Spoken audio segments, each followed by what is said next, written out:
Welcome to the Floor Stories podcast, brought to you by Flooring Pros Marketing.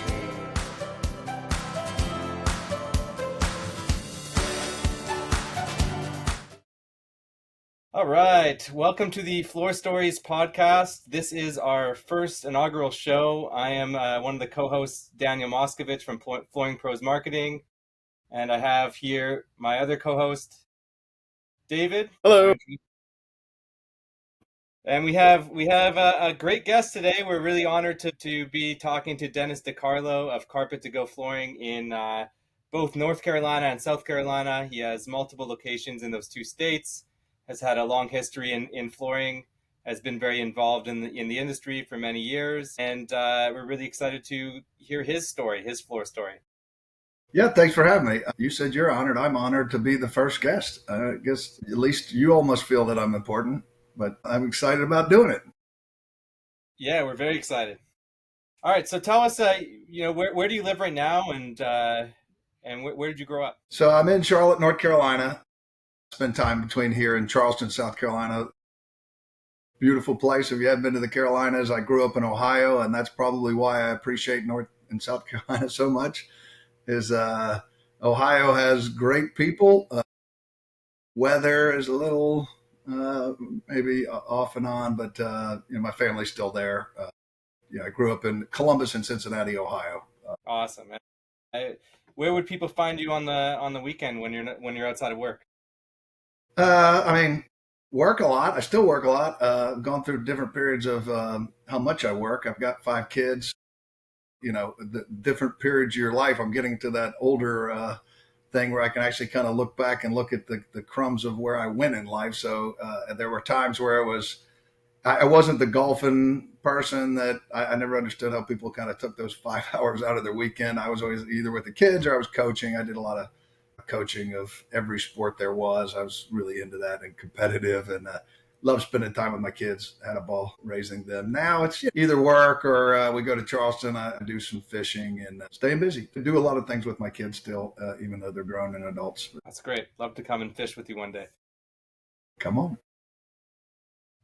What's your favorite local place to grab a slice of pizza?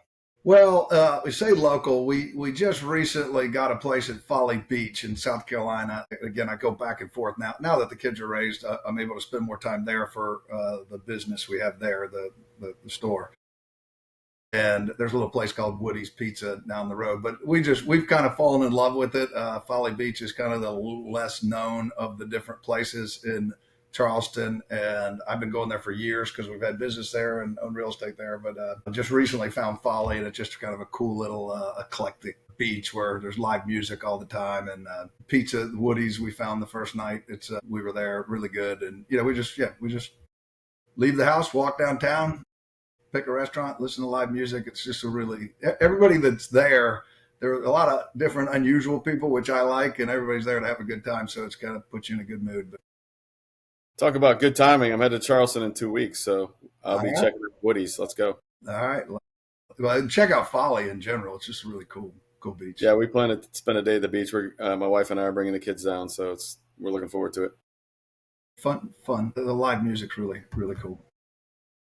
And I know you've done a lot of traveling over the last few years, and probably even before then as well. What's one of the most memorable trips you've had, or even most memorable meal or cold beer you've drank over the last few years? I feel like I was bragging if I told you all the places I've been, because I've been to some. I did a deal. I'll tell you this is because I think it's interesting because I read this one time, and then I've kind of tried to tell other people so they could maybe do a similar thing. Because if I hadn't read this in the local business journal, I would have never even thought of it.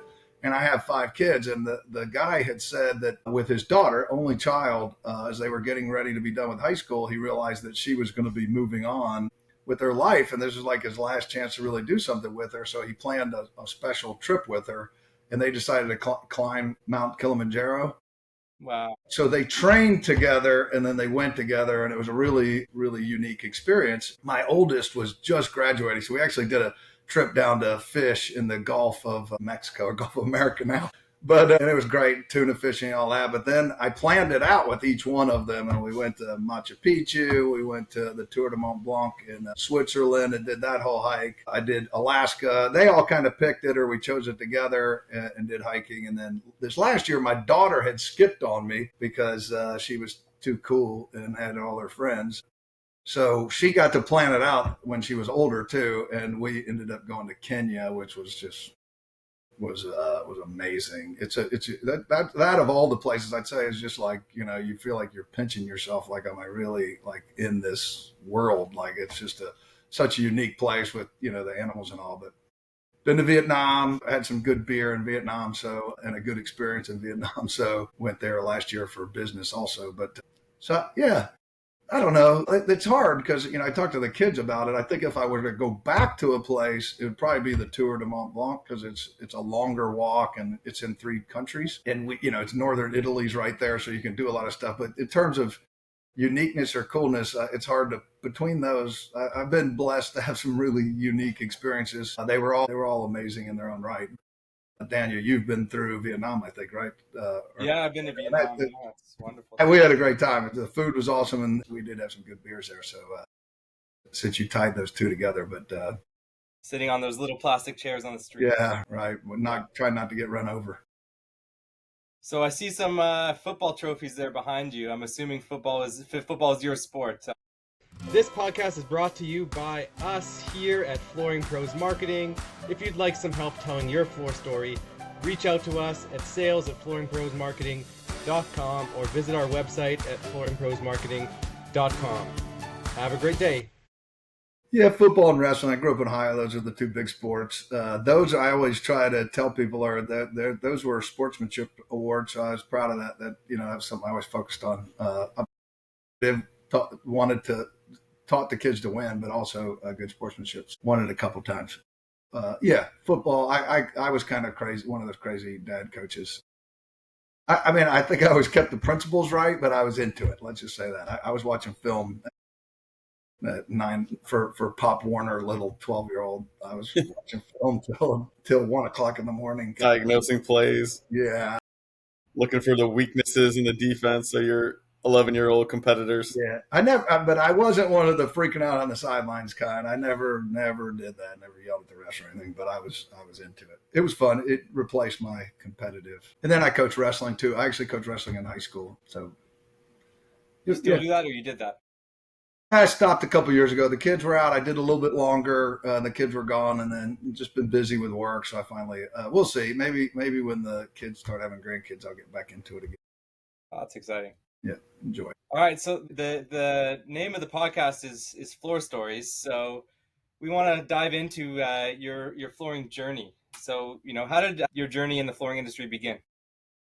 So I was thinking about this as we're leading up to doing this podcast, and I was thinking about when I made the decision to do it, and I realized it would be kind of difficult to explain it because it was not like a straight path if I kind of didn't explain the history before that. But I think one of the reasons I wanted to maybe bring it back before I actually got into the flooring business is that the experiences I had were, I think would be shared by a lot of people, because I think a lot of people say I can't like start a business or I can't do something. And, I can attest that I was as broke or broker than anybody and maybe had some key moments that allowed me to do it. But I started with nothing. So I think kind of going back a little bit and why even to start a business, I think is kind of like, would you be inclined to start a business? Would you be that kind of person? If you would let me just kind of go back even before that a little bit, I'll try to. It's your story, please. All right, I'll try to make, I got to make it quick though. But, so I was the youngest of 8 kids, hard ass dad, left high school. The last day of high school was a Friday. I moved out of the house on Saturday. It was good growing up. It was just, I was wanting to be independent. And that's kind of the point. I moved out, I was gone. That was the point. And I only took a $200 loan from them 5 months later so I could go home for Christmas, but I had to pay it back 2 weeks later, and I paid for everything from that moment forward on my own. I was totally on my own. I was able to use a football scholarship for partly paying for college, but I had to work, had to pay my own way, pay my own rent, pay everything. And again, I can't minimize that the scholarship helped me a little, but it wasn't even a full ride. But so I worked. I worked for a guy. My thought process was I just knew that in order to be kind of independent, I had to figure out how to make money. I knew that, like, I was tired of being broke my whole life. When you had a plenty fine growing up, but when you have 8 kids, there were times where you knew hunger and you wore hand me downs and you knew being broke. So I wanted to make money. So I was trying to figure out how to do it. I worked part time for a guy that was really wealthy. I went to Davidson College down here in North Carolina, and he went there and played football. So I figured I'd work for him right there at the college. And these are kind of the seminal moments that led me to get to the carpet business. So like I remember very specifically at the time I was riding a motorcycle, actually, because I couldn't afford anything else, but I needed to get to the job. And I had long hair, had a leather jacket, so I wasn't looking like a business person, but I worked for him for like 2 years. And one time I went and asked for a raise because he was paying me basically minimum wage because I was looking to pay my bills, but I was also looking, thought maybe this guy could help me once I graduate with a personal connection. I asked for a raise and he's like, man, I can't afford it. This guy was a billionaire, but he said, I couldn't afford it. And I said, well, I'll tell you what, I won't ask you for a raise. I'll work for you my whole way through college if you help me find a job when I graduate. And that was a key point. Like I was thinking ahead already. I was trying to negotiate this thing. So he said he was glad to be like, sure, yeah, get this guy working for minimum wage for me. And so he started giving me some more advanced projects. I was in economics. He was in economics major. So, but still, I was just hauling mail bags and things like that. And it was about 9 months later, and I think he was thinking about maybe me working for him, maybe for dirt cheap. I don't know. And he had me ride with him to the store. And he said, so Dennis, what do you think about doing when you graduate? I was scared of this guy. He was a hard businessman. He was very difficult. And we didn't have like a joking around kind of relationship. But I remember thinking to myself, like, yeah, it kind of riled me up. And I looked at him and I said, Joe, you're going to get me a damn job. And he said, whoa. And he was kind of a hard ass. He was like, whoa. And I said, don't you remember you said you were going to help me get a job if I worked for you for basically slave labor for 3 years? And he was like, he said, oh, damn. And he didn't say another word. And the next day he came in and gave me a guy's number to call. And he was in the real estate business, and he was another Davidson graduate that had played football. So getting past that, I worked for that guy through college. I was, and this is where the story ties to flooring, is I was classes Tuesdays and Thursdays. I was traveling for this guy to Greenville, Spartanburg area, which is a couple hours away, to run an apartment complex Monday, Wednesday, and Friday. And I was learning a lot through the process. The guy put me in a lot of positions where I could learn it, but I got a sink or swim kind of deal. He asked me to figure out how to buy carpet directly from the mills because he had like 22 apartment complexes, and said, hey, how do you do that? So I did some creative negotiating, which they're not supposed to sell to you direct, but I got one of the manufacturers to do it. And in one of those trips down, traveling, I had to travel at night to go down to be ready on the Monday, Wednesday, Sunday night. Took all my classes on Tuesday, Thursday. I was just starting to think about the margins in it. I was like, well, I just running the numbers, and I sat down. I remember like for hours, I was sitting there just on the back of a pencil, piece of paper. I was kind of, well, we get these installers for this much. The pad costs about this, and the carpets isn't, not knowing anything. I was like, wow, there's a ton of money to be made in this. Like I wasn't factoring any other costs into it. Like I was just like, it was not naivete for sure. But I was like, I was thinking, hey, I could make some money. In one of those trips coming back, this was again, when I thought about these are the seminal moments and kind of leading me to this. That guy was a hard ass too. So I had my dad, then I had the next two bosses were pretty, but I dealt with the personalities well because I was, I kind of went with the line. But he was just, I was working my butt off, and he called and was just being a total ass and told me I had to come back to Charlotte and immediately. And he was wrong about what he was mad about, but I didn't argue. And I was headed back. I was so pissed. I was about to tell him like, hey, kiss off. And I remember driving back for like an hour, and I kept on thinking like to myself, if I quit now, he's going to be fine. and I'm going to have a much harder path to trying to figure out my path forward. Like I remember getting control of myself and say, well, why would you do that? Why would you hurt yourself to this guy that's already established himself as kind of an ass? Like, why would you do that? And I got control of my emotions, and I never said a word to him. And I just said, I'm going to put myself in position to be independent. And that was kind of well, you lead to the point of saying, if you go into the flooring business or any business to try to make money, you're making a mistake. I think the whole thing for me was leading to that point was like, I was going to make my own decisions. Like from growing up to whatever, I was like, I hated being subject to this guy that was just being an ass for no reason. And it turned out that he was actually moving his business to Charleston, and he was wanting me to take over the business. And he had a big fishing boat, deep sea fishing boat. He was going to let me run it and take off. Kind of it's funny how the tides change as I was setting up how I was going to figure out how to do my own business. So about the time he was moving down there, I had my wife trying to sell flooring. We were doing it more as a tax write-off than anything else, just to create losses. But she had set up doing a few jobs with people she knew, and I was getting the flooring shipped in to the trucking company. And then when he was thinking about doing, I went and talked to him. And I just talking about getting the flooring business. I had no idea about flooring. I literally didn't know, other than that, what I just told you, that I had talked to some installers, I had carpet. I had no idea what I was doing. Talked to my wife, and I just said, hey, I can manage a McDonald's making as much as I'm making now. I'll figure it out. You good with me just taking this leap? And we were both very frugal. We were used to being broke. So it was like, we might as well do it before we have kids. So let's take the leap. So I jumped into it. I talked to him, and part of my thing was I talked him into selling him flooring to his apartment complexes. Of course, I had to do it at basically no margin at all. It was just a matter. You walked into your first customer, so you could kind of. Yeah, and he was just concerned that I was going into competition. In reality, the only reason I was doing it is because I wanted to buy real estate. I just wanted to get into that same business, but I didn't have any money, and I knew it was going to take too long to set up a property management company because he did fee management as well as buying apartments.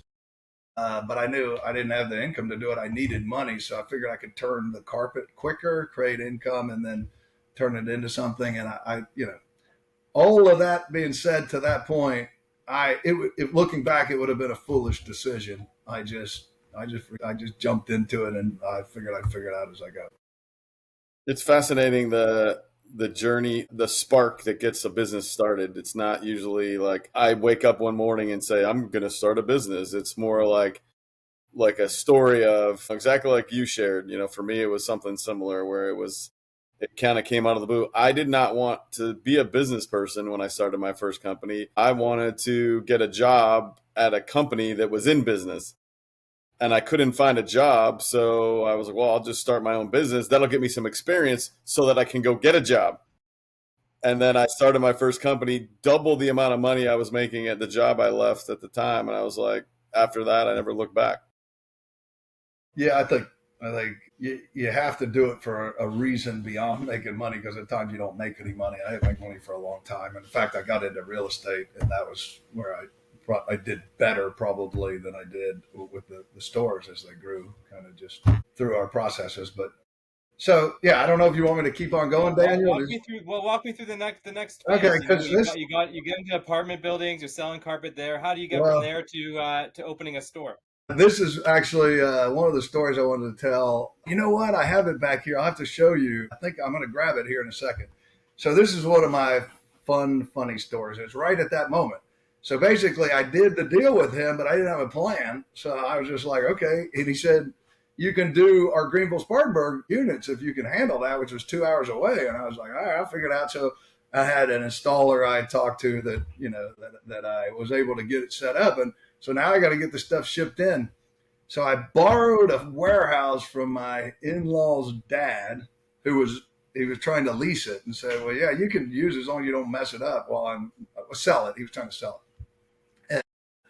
So I was like, okay, cool, thanks. And I had no plan. And I ordered the carpet. I ordered 10 rolls of carpet. It was Queen carpet back, who was bought out by Shaw years ago. But so my plan was that I was going to get it off by hand. I had one of these little roller things. One of the installers that give me this roller thing. I don't know if the audience has seen it. It's like they have little wheels on it. It's kind of like what you see at a grocery store where stuff gets rolled across it. Places you can flip it up, get the carpet on the top, and it would roll it. That's all I had, and I knew there was a forklift place next door, and I was like, well, I'll just get the forklift. I can't get off by hand, and I didn't want to rent a forklift. It is funny looking back how stupid I was because I really just had no clue. So the guy pulls up, and I just expected like the rolls to be on the truck kind of lined up in the bottom of it. And I was like, I can handle that. So it was 2 rows at the back were stacked up and just everything was wedged in. There was probably 8, 9, 10 rolls in the back wedged in, and then in the bag behind that. Well, the guy says, well, your carpet's on the bottom of the first row and it's on the back of the second row. And I was like, what the hell? What are you talking about? And so I just jumped up there and I started pushing. And I always say to this day, I wish I could find that guy because I don't know how I didn't have any money and I didn't have the sense to give him like a huge tip at the end. It wasn't that I wasn't gracious or grateful. I just didn't know to even do it at the time, but he jumped up with me and we got one roll off and it was wedged. And I don't know if people in the audience have done this. They always back them up like this. So the hard part is even getting in to be able to pull it off, and they're wedged the way they come in between. We got a couple off and we were exhausted and we couldn't do it anymore. And I was like, what the heck? So we regrouped and got a couple more off. Then we got down to the bottom. We could get a few of those. And by this point, it was probably 3 hours in and we were just like, we couldn't even move. We were so sore from trying to push it. And each time we didn't think we could get it.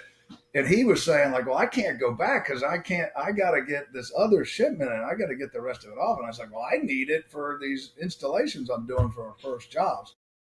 So we basically were just going to give up. And I was like, oh yeah, the forklift place. I'll go get the forklift. Went over to the forklift place, rented it, went through the whole thing, told him what I needed. And as I'm leaving, the guy says, you said you're doing carpet. Do you have a carpet pole? And I was like, what's a carpet pole? He's like, yeah, you have a thing that you stick into it. And I was like, what is it? And he was describing it. And I was like, well, is there anything else you can do? And he said, well, we have these long forks and you could probably try one of the forks. And I was like, well, give me the longest one you have. I think it was 54 inches. I was like, give me the longest one. So he hooked me up with it, drove out of the parking lot, drove down the street, pulled into the thing, and I pulled up next to it.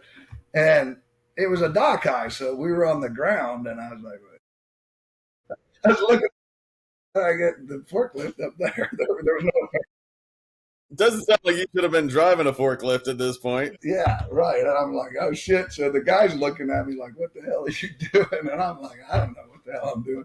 So I was like, well, hell, if I get it and I can pull it out at least, like, so why don't you pull out? I'll like get it pulled out and then you can pull back and then we'll just push it off the end of it.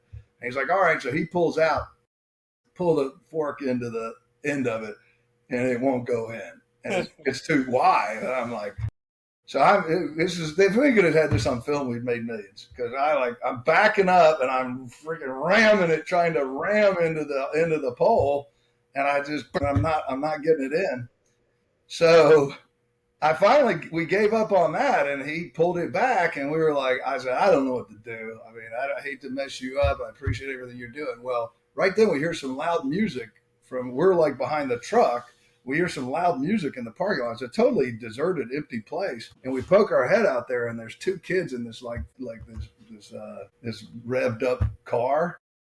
And I'm looking at them. I'm just looking for any opportunity to think about it. So I walk up and I see these 2 kids and they're like, hey, do you want some speakers? And my mind started swirling right then. My mind was swirling so let me see them. And I pulled these guys had stolen the speakers, obviously. And they were kind of long.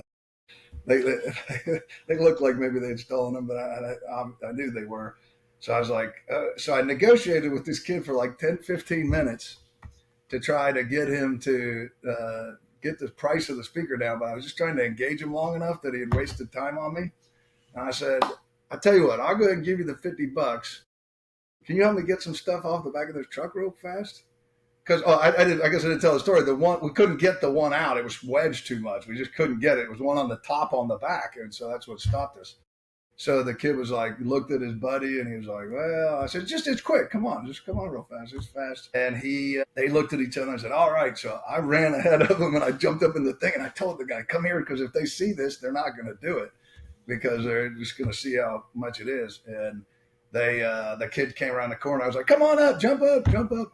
And they got up in there, and just the two extra guys like gripping into the thing were able to get the first one going, and then they went another time, and then we it was bad too because I didn't even give those guys any extra money for the speakers, but we got all five off, and you know. And I was driving home and I was cramping up so bad for like 3 hours on the way home. I couldn't even grip the steering wheel because you had to grip into the carpet so much. We got it all off, and I always look at the rest as history. Here's the speaker right here. I was going to ask about the speaker. Yeah. This is one of the two. I had to throw one of them away, but I've kept this as a memorabilia. And if you are the rightful owner of that speaker, please contact Dennis DiCarlo. Yeah, the original theft of the things. It's wonderful. But that's how I got started in the business. Otherwise, you never know what would happen. So that's like your first dollar bill that a restaurant puts up on the wall. Yeah, actually, I didn't find it for a long time. It was in the attic, so I think I found it like 15 years later. I was like, I remember that speaker. How was the next drop off? You had the right equipment the next time? No, I just figured out how to do it with the company Southeastern. We just had to figure out how to. They always had to put it on the bottom. No, I didn't have a forklift for probably a year and a half. I tell everybody when I ended up renting a place, you just figured out how to do it. I remember one big commercial job we had. I ended up getting like 225 yards of carpet, and we couldn't get it off. It was too big. And then other guys have done this before in the flooring business. You end up strapping it. I learned some stuff, bought straps. You get like a hook in the backside, and you could hook it. So we would I couldn't get the carpet off because I didn't have a forklift, and for that job. And I used to wear a suit because I was only 24 years old when I was doing all this, by the way. So I was really young. I figured a suit would make me look like, because I was doing the warehousing, I was doing the accounting, but I was doing sales. So at some point in the day I was going out, I wanted people to take me seriously. So I had a suit on, but I realized I had to get the carpet off. We ended up pulling the 200 yards, 5 rolls off, leaving it in the back parking lot. And I got my cuts from the job, and I ended up rolling each one of those out, cutting it, and then having to lift it up in there. So that was challenging, but okay. In hindsight. Yeah. How'd you get from there to opening up your first retail location? So mostly doing apartment replacement at the beginning. Ended up moving to a warehouse, another warehouse. It was more in a retail location. It wasn't a great location at all. And that's when this is probably maybe 3 or 4 years in, and I made a realization that I was working all the time, but I realized that I was never going to be able to take a vacation. We were talking about maybe having kids at that point. I was like, I'm married to this business. I don't know how you get out of it if you don't make some changes. And I actually talked to my wife. I said, the only way I know to do it is I need to create more income somehow, so I can figure out how to hire somebody to bring them on. Because when you're paying all your bills and you start broke, there was no extra money. We were still living hand to mouth, basically paying, rent, mortgage, whatever we were. So there wasn't any extra money to have. It's always invested back in your inventory usually. So I realized I could maybe bring in some extra stuff like the deals from the mills or some people that sold deals. And then I'd open up on Saturday, and then I'd sell remnants and short rolls, just material only for retail. And then I'd keep on doing the installations on the apartment side.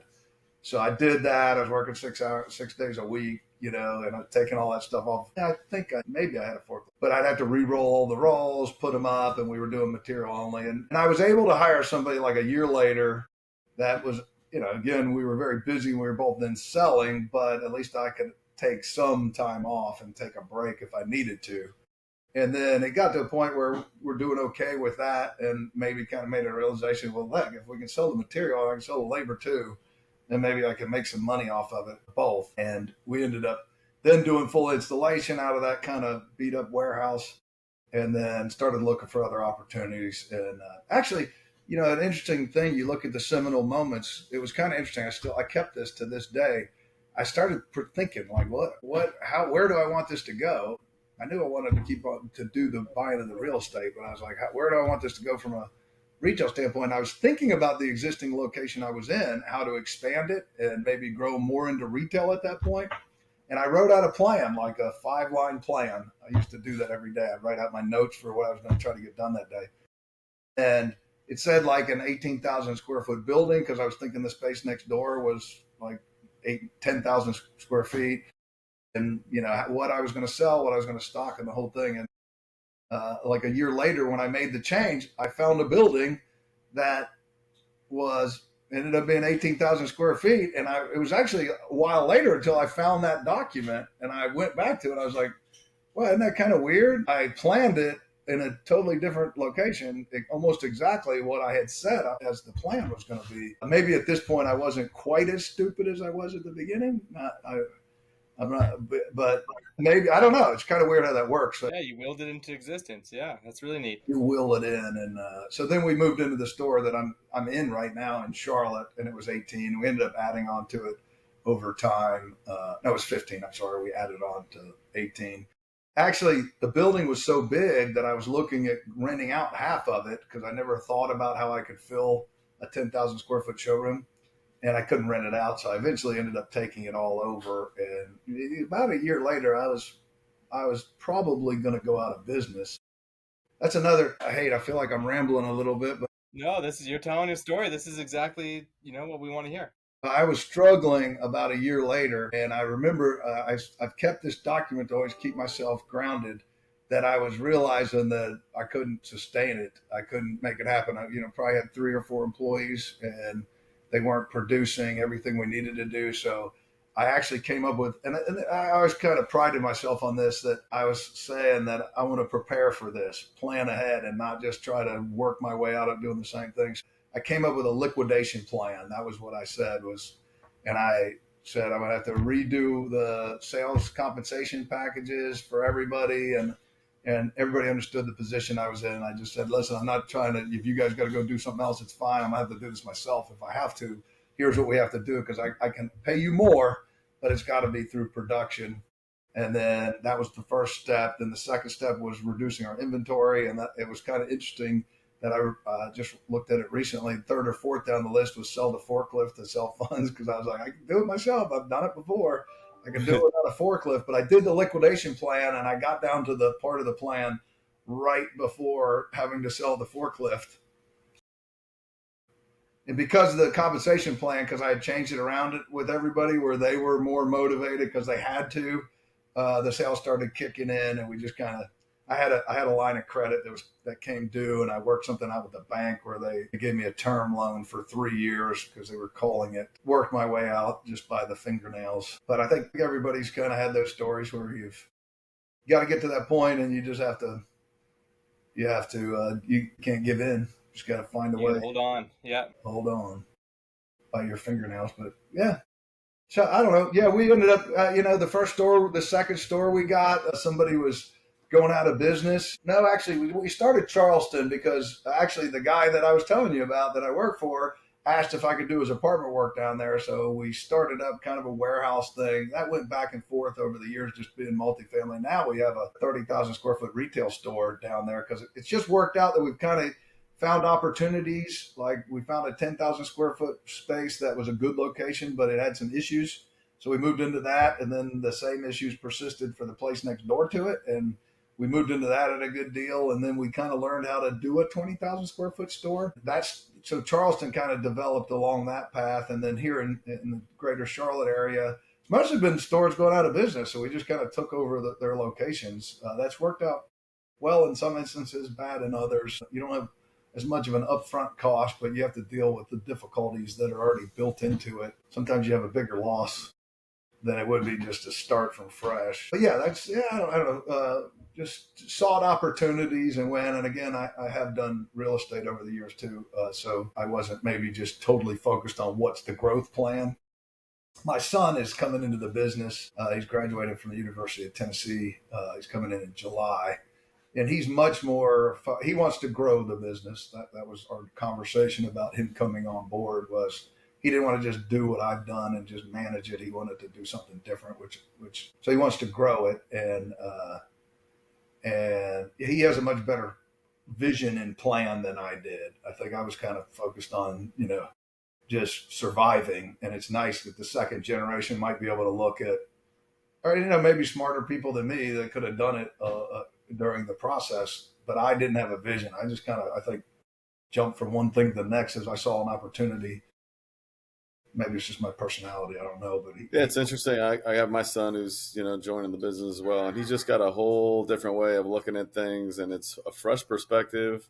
And they've come up understanding the business to we were just kind of fell into it, and these kids, like, they know it. They grew up thinking about it and listening to us talk and hearing the stories, so they bring a very interesting and unique perspective to it. So that's cool that your son's joining the business.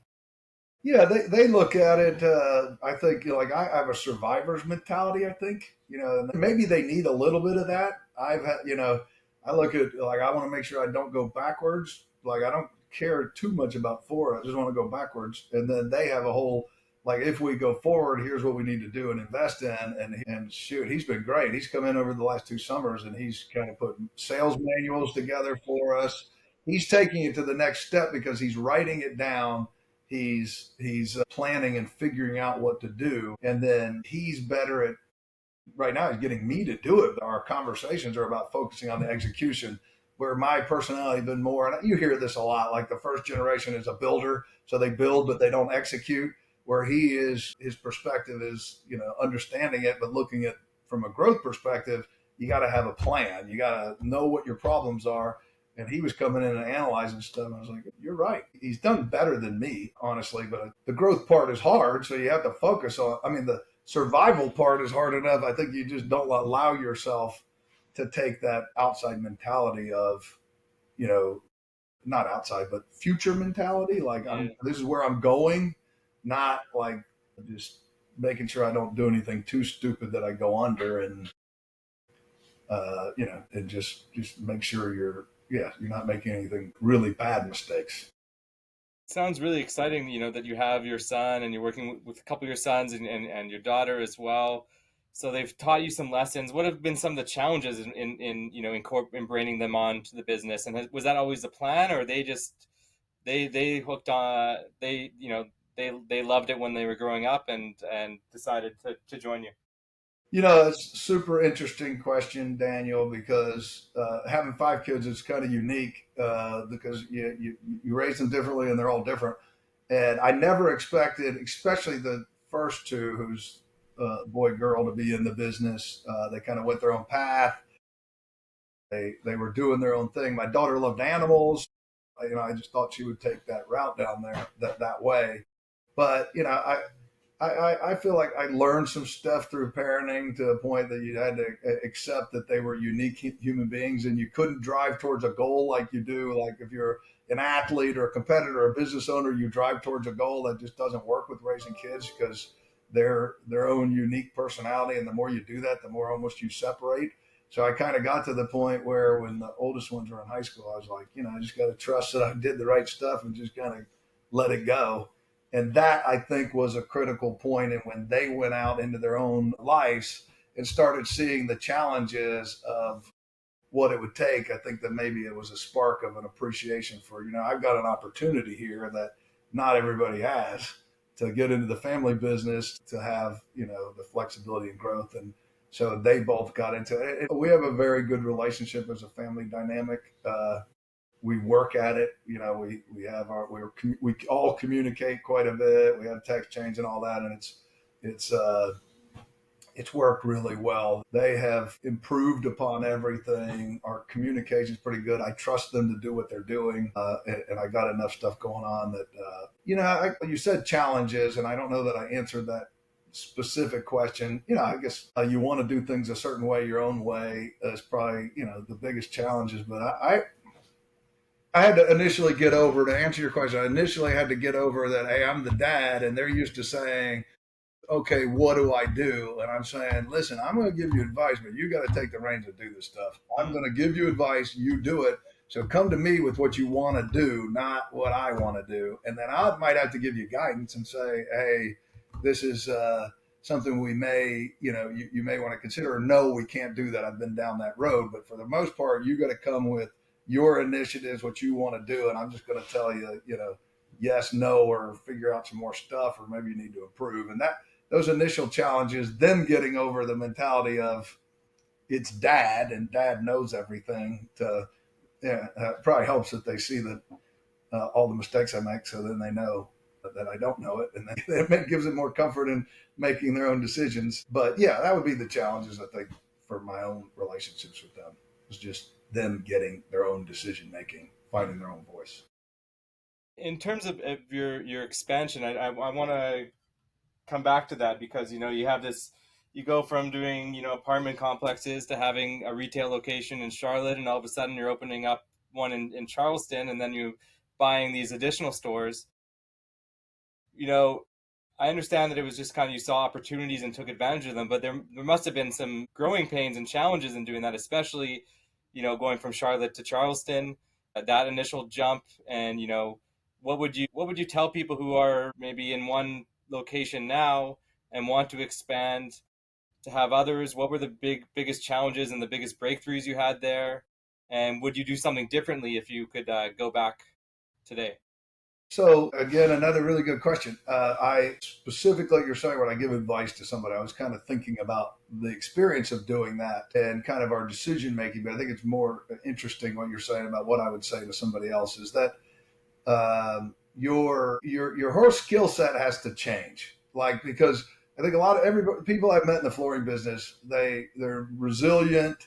They know how to do various things. They may be good or bad at certain parts of it. And I would say when you move to going to another location or expanding or growing within your own, you got to take it from what you physically or mentally can do to how you get other people to do the things that you want them to do in whatever way you want to do it. And I would say that skill is different. And I'm a big believer in Stephen Covey's 7 Habits of Highly Effective People. And if I hadn't read the book, I don't think I would ever been able to grow with leadership skills. And I say grow, I'm not saying I'm good at it. I'm just saying that it was the only way I had a foundation to grow was by reading that book, because you got to figure it out. Like I knew how to, like I told you all the things I didn't know, and I knew the things kind of right in front of me, and I was persistent. But how to take that step of how to get other people to, and I'm still learning on that. I'm not in any way saying I've got it figured out, because it's a challenge. But you got to fill in the gaps of what you don't know first. That would be the first thing, because the things you're not as good at. I'd say a lot of people are probably not as good at accounting when they first start, and I think they need to fill that in with software. They need to fill that in with a good person that can help them with their bookkeeping side. Some people are good administrators, and they need somebody to fill in on the sales side. I think a lot of people starting flooring are salespeople first, so you might need somebody for the systems. And when Charleston was unique for me because I had 5 young kids when we did that, maybe 4, but whatever, a lot of young kids. And I brought somebody in to partner with me on that deal for a while, but they ended up going on and doing something else because I saw it as a weakness in my plan. Like, I don't want to be traveling all the time with young kids at home, and I was coaching too, so that was just a conscious decision I made to bring somebody in. So I think filling in those individual spots and then teaching yourself the skills of leadership filling in those individual weaknesses you have or spots that you have a need, and then learning how to do it. I think, you either have to be around people that know what they're doing in that regard. And it's really hard to find people. I know in the technology age, you can look up people online. I find a lot of those people to not be all that great. And I also find when people tell you stuff, it's like saying, yeah, how do I lose weight? Well, just don't eat as much and exercise more. Well, yeah, okay, great. Thanks for telling me that. But I'm like I've tried that for the last 20 years and haven't been able to do it. So I need more of a foundation in trying to learn it. And I think you got to find the right recipe for that. Stephen Covey, I always give the credit to, because that book. Yeah, that's a great book. Those 4 quadrants really help. I talk about 4 quadrants every single day, this being in this, but okay. But yeah, so that's the growing process. You can't do the same thing repeatedly. And I'll go back to that with software. We sell software with Kronus, but you have to have a skill set, and you have to have administrative things, and that's part of the growing things. You got to realize doing it in one store with you doing every little thing about the store and making sure you do it changes, because you got to get other people to do what you were previously doing all by yourself or micromanaging. You can't anymore, so you got to have systems fill in your gaps. So you mentioned Kronus. For those of us out there or those out there who don't know what Kronus is, why don't you tell us, because it's part of your flooring story. Tell us like how that came to be, and where that is right now in your flooring journey. It really is. Yeah, actually, that's good because I went through two different softwares over the years, and getting into it, I would say that was probably my strength was more the systems. Like I always, whether what I would say my strength was the way I focused on it. I don't know that that I did good systems or not, but I realized the need for software early on. Like I need ways to manage all these inventory and everything we were doing, especially when you're doing apartment replacement work. When you got 15 crews, you're like really you got to have a way of managing it. In the software originally, I'm not like a techie, but I was always like this stuff is just behind the times. And I think a large part of it is that these systems started these ones that have been around a while when DOS was the main deal, and they just never. Now that I'm in the business, I think they had a hard time getting off of that DOS based system and that kind of linear DOS based way of doing the software, and then things were changing and evolving, and the programs couldn't change. But I needed something, so I'd do it. And then each company that I worked with had some limitations. One, the accounting was terrible. The accounting was wrong. We had to like figure out the accounting, and we just lived with it. The people were not very customer service oriented. They don't really care. They're like, whatever, I'll get back to you whenever we feel like it. And you got like 4 or 5 orders that you're having to do like right then, and you can't do it for the software. Or people that just didn't understand flooring. They understood flooring when they started, but then when they kept on going, then they got away from that kind of the people that started originally weren't around, or they were at a higher level, so they weren't really teaching the other people how to continue on with the software. So I had a guy doing all my IT work here that was kind of employee and doing some other work. And when he first came on, he just couldn't believe that these programs were still server based. He was like, why are they like, we had 4 stores at the time.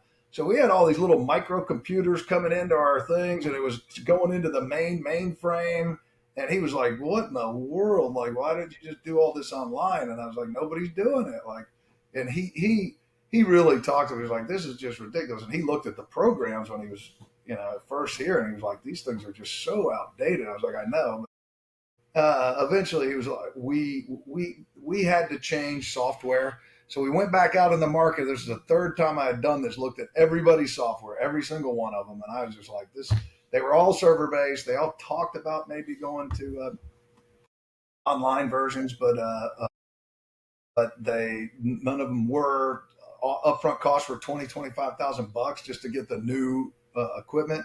And we just said, hey, we can do this better. So we had the vision of selling it from the very beginning because we could do it better, but we did it for ourselves first. So we spent 2 or 3 years bringing it on, perfecting it, making it way easier to use. And then we started kind of people we knew in the business. We were like, hey, you want to do it? So we got kind of a founding members kind of group that we started doing the work with. It's been 6 years. We're growing with it. Our whole process is we've been through it. We've learned what we need to do better than what other people are doing. We're in the flooring business. We do this for a living. One of the key factors in that software is that we realized was that there's a lot of bells and whistles with software, but the bells and whistles are from people in a software company in England trying to produce it, saying this sounds fancy and it sounds good when you're doing a demo. But we know what actually makes money in the flooring business. Your CRM has to be high powered because tracking your sales is everything. And I do want to give some props to you all on the marketing side eventually because we're integrated with the marketing side, and that's the key. You you got to be integrated, and then your simple processes and doing a quote quickly is super important. Those are the things that are critical that you make money on. So we've developed in that software, and it's kind of interesting because we get to be involved with other small businesses, and we share stories, and we learn from them. Everybody does things a little bit different ways. We try to customize, but we hear what other people say and do, and we're open to helping people that are just getting software, so they have to learn their systems, and we teach people that. So as far as my journey, you're talking about a journey. I'm 55 now, and I'm more at a point now where it's not like I'm holding on for dear life in survival mode. It's kind of, you look at the enjoyment of your kids growing up and your business growing up and learning from other people. And, it's more interesting to me now to meet people at the shows and talk to help them with their businesses. So the software has been a really interesting connection. Just life, business journey. Yeah, that's amazing. So, you talked about how the flooring business has evolved, and how your business has evolved, and especially the Kronus software as a part of that. What are some things that you miss maybe from the beginning, from your early days? And what are some things that you really love how the industry has evolved over the years? So miss from the industry standpoint, or miss from what I did? I would say both. Okay, because I don't miss when you don't have enough work to keep installers busy trying to deal with that. Call them 30 times trying to get them. And that was always a challenge because you're putting your word on relying on somebody else. That was installation was always an interesting experience. But I don't know, as far as the industry, I think is probably, it was more relationship oriented in Charlotte. We knew everybody. We would help each other all the time. If people didn't have roles or whatever, we'd talk to our rep and they would call if they were doing it somebody else. There was actually a group, pretty interesting, actually, now that I think about it, that was one guy wanted to start it because all the mills at the time, what was it, the 80s, I started in the 90s, or early 90s, mid to late 90s, all the consolidation had occurred and there were just a few mills, and we would get a price increase. It was just amazing. Like, we get a price increase from Shaw. Shaw usually drove things. And then, Mohawk would have the price increase on the exact same day. And then who was a Beaulieu would have the same day. And I was an economics major. I was always like, yeah, that sounds like collusion to me. But it was literally the same day. They didn't even try to fake it. They would do it on literally. And Bob Shaw was kind of a genius at driving the price. He kept it artificially low. So whenever he raised it, they were all trying to grab their margin when they could, but he kind of let it. And this guy here locally wanted to get an antitrust thing together. So he kind of called everybody and got it. We had a meeting with an attorney. And I just thought it was interesting. I remember looking around saying, this is just a group of competing business people that are talking about it on a common thread. The interesting thing that came out of that meeting was the attorney said that you'll never get, the reason they're so brazen about it is because at that point in the mid 90s, it was the only American textile that was left. It's kind of interesting with the times with Trump, what he's doing with tariffs, that was the only one. And he said, you're not going to get them. They don't care. They don't care if there are just three of them and they're an oligopoly. They're in their price setting because nobody would have the political will to go after the last textile that was there. I was like, oh, that's pretty interesting.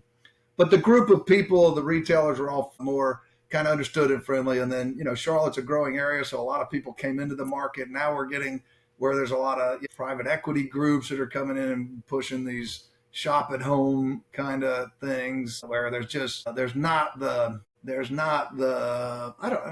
was competitiveness, but I have a great friend that's in the business. He was in the business. He opened a store like 100 yards down from one of my stores. And I was just like, dude, could you not have gone maybe 300 yards down? You picked 100 yards, but we were friends. I was like, it's competition. You just do it. I felt like it was more like that. It was more of everybody says that when they get older. So I will admit that maybe that it was better when we were doing it kind of deal. But I feel like it was more, more friendly spirit of competition. Friendly spirit. And I would say the manufacturers have always been kind of the same. When Shaw decided to go into retail, that was a challenging, interesting time. And people were kind of came together as a group to fight that. Glad they had the sense to get out of that. And now I think it's more, I would say, as a positive. They're more in support of the retail network. I think they maybe have to, at least for now, because of the way, again, those big businesses like Floor and Decor are coming in and kind of controlling things. They know that they have to be supporting the retailers, and I think they've done a very good job with that. I think Shaw has done the best of the jobs creating that network of dealers and supporting them versus telling them what to do. There was a period when they had the oligopoly. It was like, we know what's good for you and you do it. And then they got in the business, and I think maybe they got a little embarrassed. Maybe they're still around and realize, yeah, it sounds good when you're sitting in Dalton in a big high rise saying you should sell it for this price. And as a design product, that was their big deal. Mark it up double because it's designed to very practical decision makers that are saying, but if I get it for half, it's still beige. I think that relationship's better in the industry. Top of my mind thought. David, you have a couple closing questions there? Well, we always looking to dig in a little bit deeper. I'm curious, what is the most interesting thing that you ever had happen on a job site? I don't know if it was on a job site the first. Oh yeah, I do know one. So my wife, when I told you my wife was, she was selling a little bit on the side before I was still working for the other guy. We had a few jobs lined up, and she was actually going out on the job and checking it out. It was probably our fourth or fifth job, and we were relying kind of on these installers that were the most high level people because you just get whoever you could. And she had sold this guy. I think she was a waitress, so she got some jobs. She'd been there for a long time, so she had gotten jobs through businesses she knew. And so she got the job set up. I was still working full time, and I guess no cell phones in. She called me at the end of the day, and she told me that the guy was a real difficult customer, and he was really getting on them about the job they were doing. All they were, I don't know, make a mess. I don't remember. The installer helper was getting upset, and he was like, "You need to do this." The customer was like telling him what to do, and he said, "Now wait a minute, what kind of carpet is this? Did you sell?" He goes to my wife, "Did you sell me the right stuff?" And she was like, "Yeah, it was the stuff you picked out on the sample." And she's 24 too. She's like, "It's it's what you picked." And the guy, the helper, turns to the customer and says, "This carpet ain't no quality." He goes over to a second story window, opens up the window, jumps out, and just walks away. And she was stuck there like I don't remember if that's our sales story we tell all the time. He jumped out a second story window. Quality. And just left? He just left. He just took off. And she was like mortified because she was just trying to defend it was the carpet the guy had picked, but he was just a problem guy. But that's so when anybody questions the carpet, that's what we always say. It ain't no quality. Yeah, there you go. You've come a long way. Okay, we're gonna do some rapid fire questions, and then we'll close it out. We'll try this out here. So, what's one tool you can't live without? This podcast is brought to you by us here at Flooring Pros Marketing. If you'd like some help telling your floor story, reach out to us at sales@flooringprosmarketing.com or visit our website at flooringprosmarketing.com. Have a great day. Well, one tool for flooring, I guess. Yeah. Forklift. I mean, that ties into my story nicely. There you go. A job site must have other than tools. I don't know. I'm not doing a good job with these. I like everybody to wear a nice collared shirt. I think that's professional. I think you establish who you are as a professional, and it makes the whole job go easier. And we treat our installers like professionals, so we just figure that's what we communicate. Be professionals in what you do, and you'll be treated like a professional. So I don't know if that's a good answer, but first good thing, answer, yeah. Collared shirt.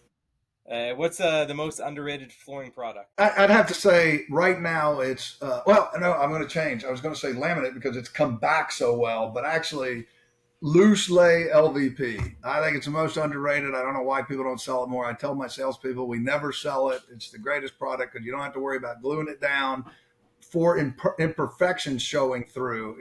And it looks great. And I don't know why people don't sell it more, because Totally agree. I don't know. I can't sell it either. I've had it for 2 years. I don't think I've sold a box of it yet, but I should like to.